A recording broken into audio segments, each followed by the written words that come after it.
Ukraine fears more than 100,000 Russian troops will be in place on its borders, ready to invade, by the end of the month.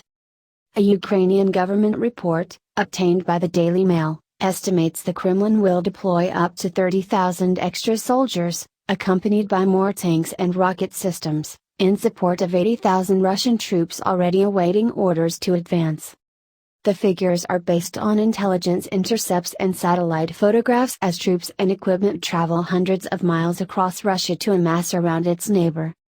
Moscow has claimed it has no plans to invade and is merely carrying out military exercises, but Kiev also worries the Kremlin could deploy nuclear missiles to Crimea, the peninsula Russia forcibly annexed in 2014, Ukraine's defense minister said yesterday. Andriy Yatrin, speaking before an emergency NATO meeting with Allied defense and foreign ministers, including the UK's Dominic Raab, said he could not rule out Russian forces in Crimea undertaking substantive military provocations soon. Crimea's infrastructure is being prepared for potentially storing nuclear weapons, Mr. Duran told the European Parliament's Defense Subcommittee. The very presence of nuclear munitions in the peninsula may spark a whole array of complex political, legal and moral problems.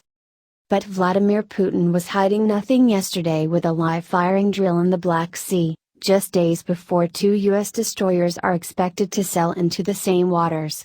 Russian state TV showed 2 missile ships, the Grave Oran and the Vyshny Voloshek, taking part in sea-level and aerial target practice alongside a missile hovercraft, a frigate and a mine-sweeping ship.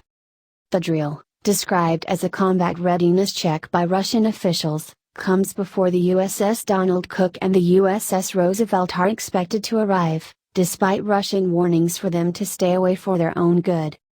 The Grave Oran and Vyshny Voloshek are Buchanan-class missile corvettes and are armed with 100mm naval guns, anti-ship cruise missile launchers, anti-air cruise missile launchers and anti-submarine hardware. Russian Deputy Foreign Minister Sergei Ryabkov said there was a risk of incidents between the US and Russian vessels.